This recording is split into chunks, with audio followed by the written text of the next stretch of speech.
Hello नमस्कार, शुभ सकाळ मंडळी. कसे आहात? आजच्या सुंदर गोड दिवसाच्या तुम्हाला खूप खूप शुभेच्छा. तर ठरलं तर मगच्या 4 मार्चच्या एपिसोडमध्ये म्हणजे आज काय झालं माहिती आहे का? चला सांगते. काल आपण बघितलं होतं की कल्पनाताई स्टूलवर चढून डबा काढत होत्या, पण त्या पडल्या आणि त्यांचा पाय मुरगळला होता. मग आता विमलताई त्यांना हळूहळू पूर्ण आजीच्या खोलीत घेऊन आल्या होत्या, कारण पूर्ण आजी त्यांच्या बहिणीकडे गेल्या आहेत.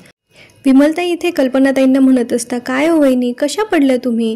तेव्हा त्या सांगतात की अगं आता उन्हाळा आलाय ना, तर मिरच्या वाळवायच्या होत्या त्यांना, आणि त्या मिरच्या त्या वरच्या डब्यात ठेवल्या होत्या, म्हणून त्या काढायला त्या स्टूलवर चढल्या होत्या, पण माहीत नाही मी कशी पडले ते. आता विमलताई म्हणतात की थांबा, मी अश्विन दादांना फोन करते आणि त्यांना विचारते की आता आपण काय करायला पाहिजे. म्हणून विमलताई त्यांचा फोन शोधायला लागतात, पण त्यांना काही आठवतच नाही की त्यांनी फोन कुठे ठेवला आहे ते. म्हणून आता सायली अश्विनला फोन करते. पहिले तर अश्विन सायलीचा फोन बघून इग्नोर करतो, पण नंतर ती पुन्हा कॉल करते. त्यावेळेला अश्विन तिचा फोन रिसीव्ह करतो आणि फोन उचलल्या सायलीवर ओरडतो की मी एकदा फोन उचलल्यावर तुला कळत नाही का की मी काहीतरी कामात असेल, कशाला सारखी फोन करतेस? तेव्हा सायली म्हणते, अहो अश्विन भाऊजी, आईनं स्टूलवर चढल्या होत्या आणि त्यांचा पाय सरकला आणि त्या पडल्या, तर बहुतेक त्यांचा पाय मुरगळला आहे आणि जेमतेम त्यांना तो पाय टेकवता येतोय. तर अश्विन म्हणतो, मग मी फोन नाही उचलला तर तुला लगेच मेसेज नाही करता येत का? मी उचलला असता तुझा फोन. आता हे ऐकून त्याला धक्का बसतो, पण तो तरी पण सायलीवरच चिडतो. आता सायली त्याला विचारते की आता मी काय करू शकते? तर अश्विन सांगतो की आधी तिला बर्फाने शेकून दे आणि नंतर गरम गरम हळदीचा लेप लाव. आता सध्या मला हॉस्पिटलमध्ये थोडंसं काम आहे, ते आटोपलं की मग मी घरी येतो आणि येताना मेडिसिन पण घेऊन येतो. आणि हो, आता जर मम्माचा पाय परत सुजला वगैरे किंवा दुखला तर घरच्या कोणाला तरी कॉल करू दे, विमलताईला किंवा मम्मालाच मला कॉल करू दे, असं म्हणून तो सायलीला पुन्हा बिचारीला हर्ट करतो. सायली आता कल्पनाताईंना सांगते की मी अश्विन भाऊजींना फोन केला होता आणि त्यांनी तुमच्या पायाला हळदीचा लेप लावायला सांगितलाय, म्हणून मी लगेच जाऊन करून आणते. आता विमलताई म्हणतात बरं, पण मग कल्पनाताई विमलताईंवर चिडतात आणि म्हणतात, विमल जा तू लेप करून आण. विमलताई सांगतात, अहो ताई करू देत ना सायलीताईंना लेप, मी तुमच्याजवळ थांबते ना तुम्हाला काय हवं नको ते विचारायला. पण कल्पनाताई आता तिच्यावर चिडतात आणि म्हणतात, तुला एकदा सांगितलेलं कळत नाही का? जा माझ्यासाठी लेप करून आण. अगं जा, म्हणून त्या त्यांना ओरडायला लागतात. आता कल्पनाताईंचा ओरडा खाऊन विमलताई लेप बनवायला जातात आणि सायली पण त्यांच्या पाठोपाठ तिकडे जातात. दुसरीकडे आता चैतन्यला मिस्टर कदमांचा म्हणजे इन्स्पेक्टर कदमांचा मेसेज आला. तो मेसेज बघून आता चैतन्य अर्जुनकडे जातो आणि त्याला सांगतो, अर्जुन हे बघ, इन्स्पेक्टर कदमांचा मेसेज आला आहे. त्यांना आता अथर्वचे कॉल लॉग्स आणि मेसेज डिटेल्स मिळालेत. अर्जुन एक्सायटेड होतो आणि फॅन्टॅस्टिक बोलतो, वाच ते मेसेज. तेव्हा चैतन्य त्याचे मेसेज चेक करत असतो आणि त्याला एक रिसेंट त्याचा नुकताच पाठवलेला एक मेसेज मिळतो, जो त्याने त्याच्या गर्लफ्रेंडला निकिताला केलेला असतो. आणि तो सांगतो की मला आता इथे राहायचं नाही आहे, मला संधी मिळाली की ॲडव्होकेट गडकरींच्या घरून मी निघणार आहे आणि रत्नागिरीला मी मामाकडे जाऊन राहील. महिन्याभरात सगळं निवळेल आणि मग त्यानंतर आपण महिन्याभराने भेटू, असा मेसेज त्याने त्याच्या गर्लफ्रेंडला केलेला होता. आता ह्या दोघांनाही पक्की खात्री होते की आता अथर्व विचारे हा स्वतःहूनच पळून गेलेला आहे आणि त्यांना हेही समजतं आहे की तो रत्नागिरीला गेला आहे. पण रत्नागिरीसारख्या मोठ्या शहरामध्ये एका माणसाला एवढ्या कमी वेळात कसं शोधून काढायचं, हा विचार आता ते दोघं करत आहेत. आणि अर्जुन म्हणतो, वेळच तर नाही आहे आपल्याकडे, पुढच्या 24 तासात आपल्याला त्याला कोर्टात हजर करायचं आहे, तर त्याच्या आधी तो सापडलाच पाहिजे आणि त्यासाठी आपल्याला लगेच त्याच्या मागे निघावं लागेल. पण आता अर्जुनला प्रश्न पडलाय की आता हे कसं ओळखायचं की तो रोडने गेलाय, म्हणजे बाय रोड गेलाय की ट्रेनने गेलाय? तेव्हा चैतन्य म्हणतो की त्याचा फोन जेव्हा बंद झाला तेव्हा त्याचं लास्ट लोकेशन हे हायवेकडचं होतं. तेव्हा अर्जुनच्या लक्षात येतं म्हणजे तो बाय रोडच गेलेला असेल आणि ते दोघं त्याच्या मागे जायला निघतात. इथे चैतन्याला जरा कठीण वाटतंय की उद्या सकाळपर्यंत आपल्याला अथर्व सापडणं तरी थोडं मुश्किल आहे, असं चैतन्य अर्जुनला म्हणतोय. पण अर्जुनला आता सायलीचे शब्द आठवतात आणि तो म्हणतो की मिसेस सायली नेहमी म्हणतात की जिथे इच्छा असते तिथे मार्ग नक्की निघतो. या रोडवर असा एकतरी व्यक्ती असेल ज्याने अथर्वला पाहिलं असेल, आपल्याला फक्त त्या व्यक्तीला शोधायचं आहे म्हणजे आपण अथर्वपर्यंत पोहोचू.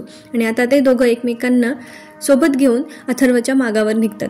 नंतर दुसरीकडे सायली आणि विमलताई कल्पनाताईंसाठी लेप बनवायला घेतात. तेव्हा सायली विमलताईंना म्हणते, विमलताई मी बनवू का हो लेप? तर विमलताई म्हणतात, हो सायलीताई, तसंही तुमच्या हाताला गुण आहे, तेच जिन्नस वापरून मी लेप बनवला ना तर तो तुमच्यासारखा होणार नाही. आणि एक काम करा, तो लेप तुम्हीच ताईंना लावून द्या, म्हणजे त्यांना लवकर बरं वाटेल आणि 1 तासात त्या टणटण उड्या मारायला लागतील. तेव्हा सायली म्हणते की मला नाही वाटत आई मला त्यांच्या पायाला हात लावू देते, पण त्यांच्यासाठी लेप करायला मिळतोय हीच माझ्यासाठी खूप मोठी गोष्ट आहे. आणि आता सायली कल्पनाताईंसाठी मन लावून लेप करत असते. आता कुसुमताईंच्या घरचा सीन बघायला मिळतो, जिथे मधुभाऊंना आली आहे कोर्टाची नोटीस. आता त्यांना कोर्टाची नोटीस आल्यानंतर साहजिकच आहे की मधुभाऊंना टेन्शन येतं, कारण त्यांना आता पुन्हा जेलमध्ये जायचं नाहीये. ते आता टेन्शनमध्येच कुसुमताईंना आवाज देतात, कुसुम कुसुमताई येतात आणि म्हणतात काय झालं. तेव्हा ते सांगतात की हे बघ कोर्टाची नोटीस आली आहे. मग कुसुमताई म्हणतात अहो मग त्यात टेन्शन घेण्यासारखं काय, आता अर्जुन तर आहे ना तुमच्या पाठीशी, त्यामुळे ते साक्षी, महिपत आणि ते जोशी तुमचं काहीच वाईट करू शकणार नाही. पण आता इथे भीती मधुभाऊंना अशी वाटते की यांनी स्वतःहून कोर्टाची तारीख घेतली आहे, म्हणजे नक्कीच यांच्या हाती काहीतरी पुरावे लागले असतील आणि ते माझी बेल किंवा माझा जामीन रद्द तर नाही ना करणार, ही भीती मधुभाऊंना इथे वाटते. मधुभाऊ इथे जरा पॅनिक होतात आणि कुसुमताईंना म्हणतात नाही ग कुसुम, मला आता जेलमध्ये राहणं नाही सोसवणार ग. पण कुसुमताई त्यांना म्हणतात तुम्ही टेन्शन नका घेऊ, या इथे बसा. आणि ते बसल्यानंतर पाणी वगैरे देते आणि मग कुसुमताई म्हणते की तुम्ही असा विचार करा ना त्यापेक्षा की कोर्टाची तारीख मिळाली आहे तर त्या साक्षीचा मुखवटा लवकरच फाटेल. पण तरी पण तुम्हाला काळजी वाटत असेल ना तर तुम्ही एक काम करा, तुम्ही अर्जुनला फोन करा आणि त्याला विचारा की सोमवारी कोर्टात काय घडू शकतं ते आणि त्या दिवशी सगळं तुमच्या बाजूने कसं होईल ते. त्यावेळेला मधुभाऊ म्हणतात की नको, आपण जर असं जावई बापूंना सारखा फोन केला तर त्यांच्यावर अविश्वास दाखवल्यासारखं होईल. तर कुसुमताई इथे म्हणतात हो ना, म्हणजे तुम्हाला असं माहिती आहे ना की सायली आणि अर्जुन तुमच्यासाठी जे करतील ते योग्यच असेल, मग आता नका काळजी करू. पुढे मधुभाऊ म्हणतात एक सांगू कुसुम, सायलीवर तर माझा स्वतःपेक्षाही जास्त विश्वास आहे आणि जावई बापूंवर एकदा अविश्वास दाखवून मी जी चूक केली आहे ना ती मला पुन्हा पुन्हा नाही करायची आहे. मग कुसुमताई म्हणतात हो ना, मग तुम्ही आता अजिबात काळजी करू नका, कोर्टात विजय आपलाच आहे. आता यांचा हा विश्वास सार्थ ठरेल की नाही हे आपल्याला पुढे बघणं मनोरंजक ठरणार आहे, त्यामुळे व्हिडिओ शेवटपर्यंत नक्की पहा. पुढच्या सीनमध्ये आपल्याला पाहायला मिळतं की कल्पनाताई झोपी गेल्या आहेत आणि आता सायली त्यांच्यासाठी गरम गरम लेप घेऊन आली आहे. त्या झोपलेल्या आहेत हे पाहून सायली त्यांच्याजवळ बेडवर बसते आणि त्यांचा पाय तिच्या मांडीवर घेते. कल्पनाताईंना तोपर्यंत जाग नसते. मग सायली त्यांच्या पायाला हळूहळू लेप लावायला सुरुवात करते आणि जेव्हा तिचा त्यांच्या पायांना स्पर्श होतो त्यावेळेला त्यांच्या मायेचे क्षण तिला आठवायला लागतात की कसं कल्पनाताईंनी तिला त्या घरात सपोर्ट केला आहे आणि प्रत्येक वेळी मुलीप्रमाणे तिची काळजी घेतली आहे. आणि हे सगळं आठवत असताना नकळत सायलीच्या डोळ्यातून पाणी येतं आणि ते अश्रू कल्पनाताईंच्या पायावर पडतात. तेव्हा त्यांना जाग येते आणि मग त्या चिडून पुन्हा उठून जातात. ते सायलीवर ओरडतात आणि म्हणतात तू इथे काय करतेस, मी विमलला सांगितलं होतं ना लेप बनवायला, मी तुला सांगितलंय, तू मला माझ्या जवळही नको आहेस. किती हर्ट होतं ना जेव्हा आपली आवडती व्यक्ती म्हणजे आपली आईच जर आपल्याला असं बोलेल की तू मला माझ्या जवळही नको आहेस. बिचारी सायली कसं सहन करत असेल काय माहिती. आता इकडे कल्पनाताई तिच्यावर चिडलेल्या असतात हे पाहून सायली त्यांना म्हणते की आई मला माहिती आहे तुम्ही माझ्यावर चिडलायत, पण तुम्ही मला त्याचं प्रायश्चित्तही करू देत नाही, मला मान्य आहे माझी चूक झाली आहे. त्यांच्या पायाला लागलं हे पाहून सायलीला फार वाईट वाटतंय. तुम्ही माझ्यावर आईसारखं प्रेम केलं होतं ना, मग निदान आज मला माझ्या आईची सेवा तरी करू द्या. पण कल्पनाताई काही सायलीचं ऐकून घ्यायला तयार नसतात आणि मग त्या विमलताईंना जोराजोरात आवाज द्यायला लागतात, विमल ए विमल. तेव्हा विमलताई तिथे येतात आणि कल्पनाताई त्यांना ओरडतात की मी तुला सांगितलं होतं ना लेप बनवायला आणि लावायला. आता सायलीताई म्हणते अहो त्यांना नका रागवू, त्यांची काहीच चूक नाही, मीच म्हटलं की मीच बनवते आणि लावते, पण आता तुम्हीच लावा, तुम्हाला बरं वाटल्याशी काराने आई. असं म्हणून सायली आता विमलताईंच्या हातात लेप देते आणि तिथून निघून जाते. पुढच्या सीनमध्ये किल्लेदारांच्या घरी आता प्रतिमा आत्या बसलेल्या असतात आणि त्या सगळ्या घडल्या प्रकारांचा पुन्हा पुन्हा विचार करत असतात. तेव्हा तिथे सुमन काकी येतात. त्या लॉन्ड्रीचे कपडे घेऊन त्यांच्या रूममध्ये आलेले असतात. आता त्या कपडे बेडवर ठेवतात आणि तिथेच उभे राहतात. तेव्हा प्रतिमा आत्या म्हणतात तुला काही बोलायचं आहे का. तर सुमन काकी नेहमीच्या त्यांच्या गोंधळलेल्या अवस्थेत असतात आणि म्हणतात हो म्हणजे नाही म्हणजे हो. तर आता प्रतिमा आत्या म्हणतात बघ तुझाही छोट्या छोट्या गोष्टीत गोंधळ होतो ना. तेव्हा सुमन काकी त्यांच्याजवळ येत म्हणतात अहो हो ना, जीव नुसता घाबरा होतो. राकेशचा एक दिवस फोन नाही आला ना तरी मला खूप काळजी वाटते. शेवटी आपण आपल्या मुलासाठीच तर जगत असतो ना. खरं तर मला त्याच बाबतीत तुमच्याशी बोलायचं होतं. त्या दिवशी भर मांडवात तुम्ही सायलीची बाजू घेतलीत. समजा त्या जागी तन्वीच्या ऐवजी सायली असती तरी तुम्ही हेच केलं असतं का. तर प्रतिमा आत्या म्हणतात हो, कारण माणूस कोण आहे हे महत्त्वाचं नसतं, तो चूक आहे की बरोबर हे महत्त्वाचं असतं.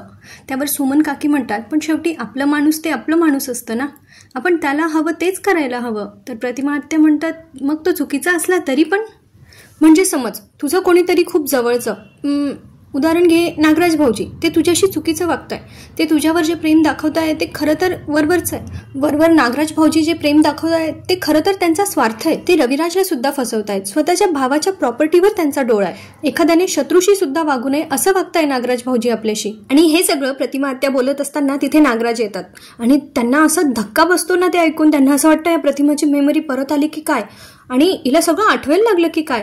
म्हणून ते आता म्हणतात नाही आता मला हिला थांबवलं पाहिजे. तेव्हा प्रतिमा आत्या सुमन काकीला विचारतात, आता मला सांग सुमन, इतक्या जवळचा माणूस तुझ्याशी असं वागतात ना, आणि तेवढ्यात नागराज घाबरत घाबरत आतमध्ये येतात आणि ते म्हणतात, वहिनी वहिनी काय चाललंय हो तुमचं? हे वहिनी काय सांगतेस तू तिला? माझ्या विरुद्ध भडकवतेस माझ्या बायकोला, ते पण खोटं सांगून. पुढे नागराज म्हणतो, दादा दैवत आहे माझ्यासाठी आणि तू म्हणतेस की मी त्याला फसवलंय, हे असं खोटं सांगून तू सुमनला. आणि पुढे नागराज सुमन काकींना पण म्हणतो, तू काय ऐकून घेतेस सुमन? तुला सांगता येत नाही माझा नवरा सज्जन आहे, प्रामाणिक आहे, तुझ्यावर खूप प्रेम करतो, असं सांगता येत नाही तुला? आता नागराज भयंकर घाबरलाय आणि तो आता पटापट बोलायला लागलाय आणि वर फुशारके मारत खोटं बोलत असतो आणखीन, की मला दादाच्या प्रॉपर्टीतला एक पैसा नकोय, मी चांगला माणूस आहे. आता चांगल्या माणसाला हे परत सांगावं लागत नाही की मी चांगला माणूस आहे म्हणून. आता हे सगळं ऐकून सुमन काकींना हसायला लागतात. तर नागराज म्हणतो, तुला हसायला काय झालं? तेव्हा सुमन काकी सांगायला लागतात, अहो वहिनी मला फक्त उदाहरण देत होता, तुम्ही तर असं बोलताय जसं की खरंच तुमची चोरी पकडली गेली आहे. आता खरं तर हा विषय फार गंभीर होता, पण सुमन काकीने हा हसण्यावारी घेतला. विचार करण्यासारखी गोष्ट होती की नागराज सरांनी एवढ्या याच्यात का वागायला पाहिजे होतं. अहो त्या मला फक्त सांगत होत्या की आपला माणूस जर चुकीचं वागलं तर तू काय करशील असं म्हणून. मग प्रतिमा त्याच्यात मग सांग ना आता काय करशील तू असं वागले ते तर सुमन काकी सिक्सरच मारतात आणि बोलतात, पोलिसात देईल यांना आणि मग नंतर घटस्फोट घेईल. आपल्या भावाशी इतकं वाईट वागणाऱ्या माणसाला साथ कोण देईल? आता नागराज पुरते घाबरले आणि त्यांना आता पटकन तिथून निघायचं आणि ते म्हणतात, बंद करा, काय हे विषय तुमचे, हे असं कोण गप्पा मारतं? चल सुमन चल, मला ते पासबुक सापडत नाहीये ते शोधून दे, आणि वहिनी पुन्हा मस्करीतही असे विषय नको असं म्हणून आता नागराज तो विषय टाळतो आणि तिकडून कल्टी मारतो. नंतरच्या सीनमध्ये आता अर्जुन आणि चैतन्य निघाले आहेत रत्नागिरीच्या दिशेने आणि ते बऱ्याच दूरपर्यंत गाडी चालवत जात असतात. मध्ये रस्त्यात कुठे माणसं भेटली तर त्यांना विचारत असतात, अथर्वचा फोटो दाखवत असतात आणि विचारपूस करत असतात की ह्या व्यक्तीला कुठे पाहिलं का वगैरे असं, पण त्यांना कुठूनच काहीच सुगावा अजून लागत नाहीये. आणि मग आता ते दोघं गाडीत येऊन नंतर बसतात आणि पुन्हा रत्नागिरीच्या दिशेने जायला निघतात. तेव्हा सायलीचा फोन येतो अर्जुनला आणि ती म्हणते की कुठे आहात तुम्ही? तर अर्जुन सांगतो की मी मीटिंगमध्ये नंतर फोन करतो.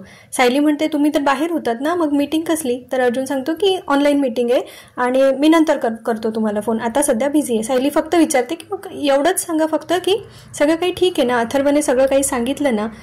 पण मग अर्जुन आता चिडायला लागतो आणि मग तो म्हणतो, तुम्हाला काय करायचंय, तुम्ही नका ना पडू याच्यात, माझ्यावर विश्वास नाहीये का? कारण त्याला आता सायलीशी खोटंही बोलता येत नाहीये, पण तिला खरं सांगण्याची आता अर्जुनची हिंमत नाहीये, कारण त्यावर सायली काय विचार करेल आणि ती टेन्शन घेईल असं अर्जुनला वाटतं इथे. आणि अर्जुन तिला रागवून तिचा फोन ठेवून देतो. तर चैतन्य म्हणतो, ही काय पद्धत झाली वागण्याची? अर्जुन म्हणतो, आता मी पण प्रेशरमध्ये, मला पण टेन्शन येत आहे. तर चैतन्य त्याला धीर देत म्हणतो की आता टेन्शन घेऊ नको, चल आपण बघू पुढे काहीतरी. आता अश्विन इकडे अजून विचारच करतोय. आता अश्विनची आईला लागलंय ना बरं घरी, थोडा वेळ येतं, आईला फोन करायला पाहिजे होता घरी, पण नाही, याला त्या प्रियाची काळजी. प्रियाने अजून फोन का नाही उचलला, प्रियाने मेसेजचा रिप्लाय का नाही दिला वगैरे वगैरे. आता प्रिया मेसेज बघत असेल तर सीन ऑप्शन तर येत असेल ना कमीत कमी तिथे, त्याला तेवढं पण नाही कळते का? बरं ठीक. आता त्याने पुन्हा प्रियाला म्हणजे तन्वीला मेसेज केलाय की तू मेसेज का नाही करत आहे, तू फोन का नाही घेते, तू मेसेजचा रिप्लाय का नाही देते, तू ठीक आहेस ना, तू भलते सलते विचार डोक्यात आणू नको, तुला काही वाईट वाटत असेल तर तू माझ्याशी बोल वगैरे वगैरे असं सगळं त्याने खूप काळजीने प्रियाला मेसेज केले. पण प्रिया बिचारी त्याची खिल्ली उडवते अक्षरशः आणि ती म्हणते की हा कसा आहे, किती मेसेज करतोय, ह्या मोबाईल कंपनीवाल्यांचा फायदा याच्यासारख्या लोकांमुळेच होत असेल वगैरे वगैरे. अश्विनची एवढी काळजी बघून प्रिया आता म्हणत असते की मी आता माझ्या टार्गेटच्या खूप जवळ आहे. दुसरीकडे अर्जुन आणि चैतन्याची धावपळ अजून चालूच आहे, त्यांना काय अजून अथर्व विचारे मिळालेला नाही आणि आपल्याला त्यांनी हे मध्ये त्यांची गाडी जी आहे ती रत्नागिरीच्या दिशेने प्रोसीड होताना आपल्याला दाखवली आहे. आता पुढच्या सीनमध्ये असं आहे की सायलीला प्रतिमात्यांचा व्हिडिओ कॉल आलेला असतो आणि ती मग त्यांचा कॉल घेते. त्याच्या आधी सायली जरा अस्वस्थ असते कारण अर्जुनशी नीट बोलणं झालेलं नसतं.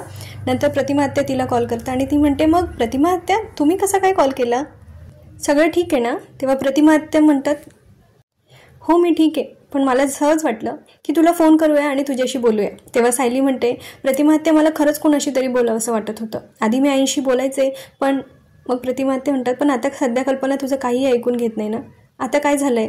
तर सायली सांगते, प्रतिमात्या हे अजून घरी आले नाही आहेत. मग प्रतिमात्या म्हणतात, अगं तुझा नवरा कामाचा माणूस आहे, झाला असेल काहीतरी कामात उशीर, येईल तो घरी, नको काळजी करूस. आणि तसंही नवऱ्याची वाट बघण्यात एक वेगळीच गंमत असते, हो ना? आणि ह्या काळजीवर एकच उपाय, ती म्हणजे नवऱ्यावर डोळे झाकून विश्वास. अगं अर्जुन कर्तबगार आहे, अगं त्याच्यावर विश्वास ठेव, तो जे काही करेल ते योग्यच करेल. त्यावर सायली म्हणते, पण यांचं कामच असं आहे ना की सारखा त्यांचा गुंडांशी संबंध येत असतो, त्यामुळे भीती वाटते. पण प्रतिमात्या तिला धीर देत म्हणतात, पण अर्जुन कोणाचं वाईट नाही करत, त्याच्यामुळे त्याचंही वाईट होणार नाही, तू मनातून ही भीती काढून टाक बरं. आता प्रतिमा आत्या पुढे सायलीला म्हणतात, बघ ना सायली कशी गंमत आहे, जेव्हा माझी मनस्थिती ठीक नसते तेव्हा नेमकं तुझा फोन येतो. आणि सायली म्हणते, आता मला अस्वस्थ वाटत होतं तर तुमचा फोन आला. आणि त्या दोघींनाही त्यांचं मायलेकींचं कनेक्शन पुन्हा एकदा जाणवतं. पण आता हे काही प्रियाला पुन्हा बघवत नाही. आणि ती म्हणते, ह्या दोघी मायलेकी काही दिवसभर एकमेकांशी व्हिडिओ कॉलवर बोलत असतात का? आता बस झालं, आता हिचा नवराच याच्यावर काहीतरी करेल. आता ती बहुतेक रविराज केदारांना काहीतरी पिन मारणार आहे आणि सायलीचं प्रतिमाचं बोलणं बंद करणार आहे.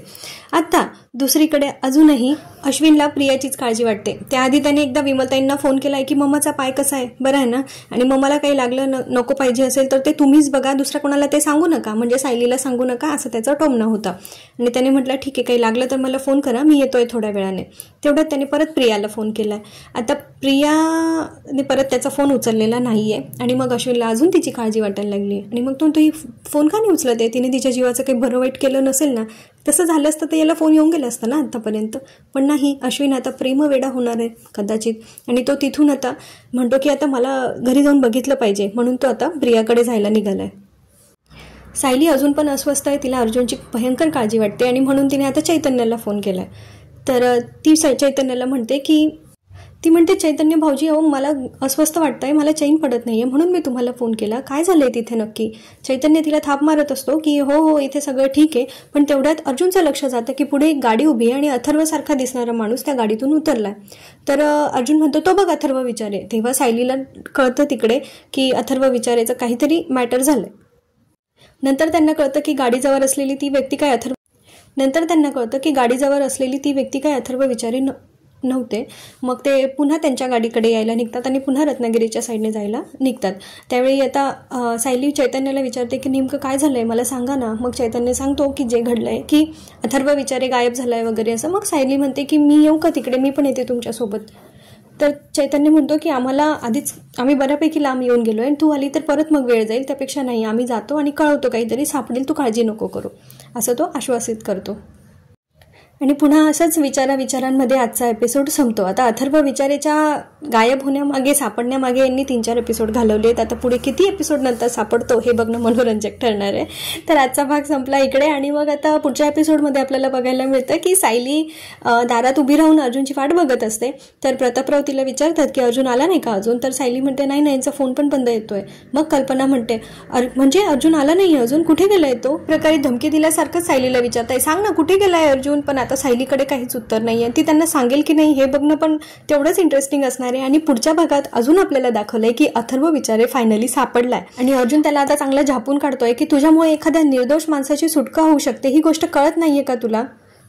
तो फार घाबरलेला असतो पण म्हणतो कळतंय. मग अर्जुन म्हणतो, मग का पळून आलास? आता तो याच्यावर काय उत्तर देईल हे बघणं आपल्याला मनोरंजक ठरणार आहे. तेव्हा भेटूया पुढच्या भागात. माझ्या आवाजातला आजचा रिव्ह्यू आवडला असेल तर लाईक, शेअर, सबस्क्राईब, कमेंट करायला विसरू नका. तोपर्यंत खुश राहा, हसत राहा, आपली आणि आपल्या प्रियजनांची काळजी घेत राहा. धन्यवाद.